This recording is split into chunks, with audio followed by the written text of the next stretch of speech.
me. This guy came out early on, and then we finally got back together later, and he's an industrial valve and seal expert. And he did not want to come on live and or even do a pre-record because he says there's only like five companies that deal with this on an industrial level that deal with like military contracts and space contracts, most notably like submarines. And he said, look, I said, well, I suggested, well, what if you prepared a statement for me and I will read it, and then if anybody has questions, they can send them to me, and then maybe he can address them later. So you guys ready? Yep. Yeah. Here we go. And Jonathan can like pop some more pain pills. What are they giving you, by the way? No, I'm self-medicating. Seriously? I mean, the acupuncture is good. Melissa does these things. Oh my God, I'll tell you later about it. But Okay. whatever I was on, it wore off, and that was it. Oh, that's rough. And then I passed out on the couch, and I That's apologize. what no, you don't have to worry. I figured you'd listen eventually, and you'd like get up on the couch. You'd like if the station was up, and you'd be like, ah, crap.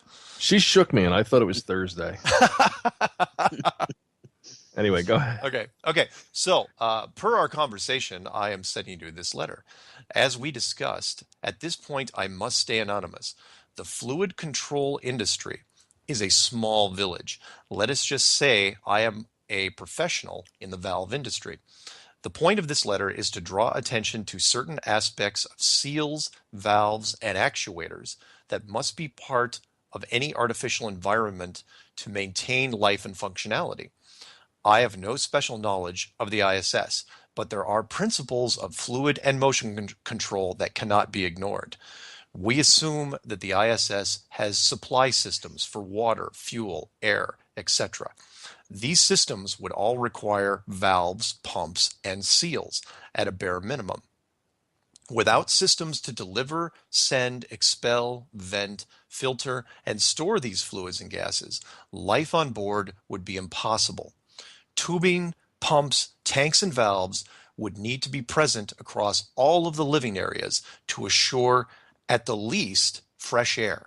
Seals, such as O-rings, would be required throughout the ISS to hold in gases and fluids.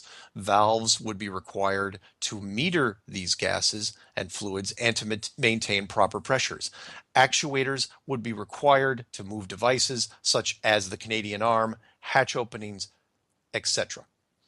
Anything that is not moved manually requires an actuator. Let's look at some of the questions that pose a problem.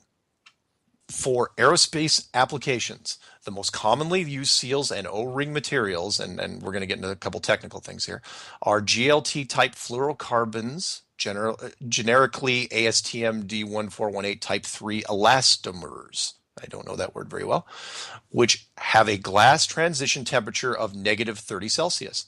Materials of this type that meet the new AMS 7287 and predecessor AMSR 83485 specs have a useful operating temperature down to negative 40 Fahrenheit and up to 400 degrees Fahrenheit. Even though this is an impressive temperature range, it appears that the ISS is being exposed to temperatures beyond this range. There are special Teflon-based seals available that can extend a little past this range, but they are not made with flexible or compressible materials. Therefore, the mating components would have to be manufactured within a millionth of an inch tolerance to prevent a seal from moving and thus leaking. Not convenient for a hatch or a fuel valve that is in constant use. Perhaps the seals are shielded from the temperature changes. Perhaps. But the outside of the ISS does not seem to show the insulation units required to accomplish this. Another problem with seals is that they wear out. Seals would have to be replaced frequently. Preventative maintenance of seals and sealing services would keep a maintenance team busy 24 hours a day. Seal replacement would require sealing off areas, cleaning and sealing surfaces, since in many cases a human hair can cause a seal to leak, lubrication, polishing sealing surfaces, or replacement of modules, etc. I do not think any of these things have been observed on the ISS. Seals also require back pressure to seal. I have no idea how a seal would function against a vacuum. We have no calculation for it. Any seal I have ever seen would simply be sucked out into space. How fuel, air, water etc., are all contained and moved in the ISS? I have no idea. The seals of the ISS must be flawless, maintenance-free, immune to temperature changes, basically miracles of modern science. We in the industry would hold such mythical seals in awe and reverence if they existed. He says valves would be needed aboard the ISS for many life-sustaining reasons: fuel, air, water, ammonia, etc., etc. So it says the International Space Station's active thermal control systems, the ATCS, pump fluids through closed-loop pipes. A liquid ammonia coolant loop along the station's main truss keeps the station's electricity generating solar panels cool. An ammonia pump on the main truss failed in 2010 and had to be replaced by spacewalking astronauts. The Expedition 35 crew on the International Space Station reported an ammonia leak near that same location 3 years later in 2013. Liquid ammonia circulates through the pipes, carrying waste heat from the solar panels to the photovoltaic radiator panels, where the heat escapes into space. This keeps the solar panels cool.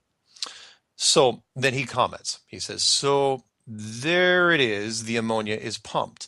Pumping requires valves. What valve can function in extreme temperatures in a vacuum? Since a spacewalk was required to repair the unit, it is obviously exposed to the vacuum of space. The seal issue mentioned above would be a major problem. How would they perform degaussing? And people don't know what that is. It's the process of decreasing or eliminating a remnant magnetic field of the valve for it to function properly, since they are never grounded. When these astronauts replaced the pump, how was this accomplished without depressurizing the entire ammonia supply? How does one do that in a vacuum? I watched this procedure on space.com. It was clearly done underwater. Plastic pieces floated upwards, etc. No residual ammonia and the broken pump was emitted. No lubrication applied. The list goes on. Valves require venting. Excess pressure has to go somewhere. It is vented in, is it vented into space? Would that not suck all the gases and fluids out into the vacuum of space, since there is no back pressure in space? Are gas valves vented to the interior of the space station, increasing the pressure in the living areas to dangerous levels? Valves require filtering. Are filters changed frequently? Are there three maintenance teams working 24/7 to maintain the filters? Because if a filter fails and stops a valve, it could kill everyone on board. Consider a commercial airliner. Consider how much maintenance one airliner needs to stay in the air. Think about the fuel pumps, the air exchange, and the seal replacement programs. Valves are maintained and changed out frequently. Now consider the ISS in this light. One little pump's change out in 2010 and a little repair in 2013. Does NASA have valves that function in impossible environments and seals made of unobtainium and and unicorn tears? I am guessing no. Actuators, or air cylinders, are the muscles of moving machinery. Pumps are the heart of the machinery that pump fluids and gases to drive the machines. Valves control the pressures and quantities of the fluids and gases. Actuators push and pull to give the machines movement. They have been used for decades to drive the Industrial Revolution forward. They are the muscles of robots that move their limbs. They hold the hood open on your car so you can check the oil. They open and close the hatches on submarines. They drive needles that weave carpets. They are all around us in every mechanical system. Some are driven with pneumatic air pressure, some use hydraulic fluids, and some are electrical. Let us look at the types briefly. Pneumatic, otherwise air-driven. On the ISS, how would these work? The seal issue is certainly a big problem. Actuators need valves. We covered these problems already. Piston rods rely on dynamic seals and are prone to leakage. Temperature is an issue. Ice cream makers and metal forges struggle with actuators due to the extreme temperatures that they deal with. But consider that they only deal with their end of the temperature range. Ice cream makers deal only with extreme cold. Metal forges deal only with extreme heat. What kind of Vulcan technology, and I'm sure that's a Star Trek reference there, is NASA using to handle both temperature extremes, let alone in a vacuum? Hydraulic or fluid driven. The same problems as pneumatics apply here as well. In addition, hydraulic actuators drip and weep oil. The ISS would become uninhabitable without constant maintenance. Where would the fluid be stored, disposed of, replaced, etc.? Electronic. This is probably the most probable type NASA would claim that they use. They are clean and function without the exchange of pressurized substances. What about maintenance, lubrication, degaussing, replacing motors, drives, belts, circuits, panels? Certainly, they would be prone to shorting out and requiring constant care, especially since they cannot be grounded. Consider satellites, but that's another topic. Changing out components is not like changing the brush heads on a vacuum cleaner. Maintenance and installation. And here he goes. Lastly, and probably the most important problem, is there's no machine shop. All dynamic systems require installation and maintenance. No matter how carefully designed and how advanced a system is, something will require machining. All large Navy craft, I'm looking at you, Sean, have onboard machine shops. The reason that I use ships and submarines as examples is that they are the most similar systems to the ISS that we can relate to. They are moving, large, self-contained, and functioning in hostile environments. Navy vessels must be able to repair, modify, or replace anything on board.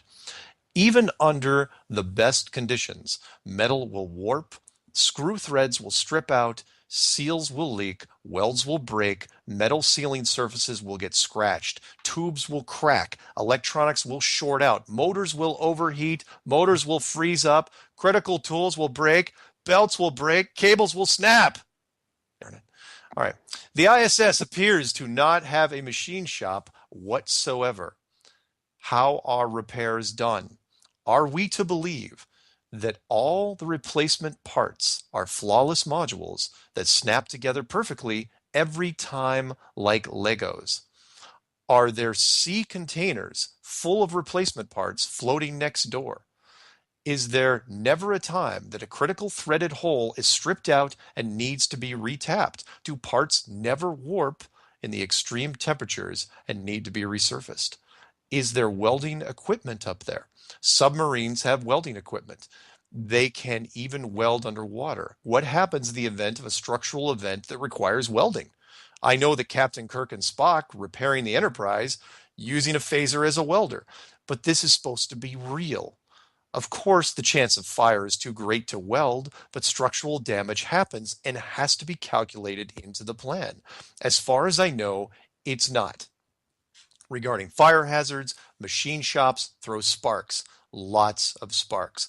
Even if you could haul a lathe, Bridgeport, and drill press up to the ISS, the danger would be too extreme. This is where NASA shot themselves in the foot. For short missions, days, even weeks, this would not be an issue. But when the missions are years long, no. The ISS is great theater, but it is not reality.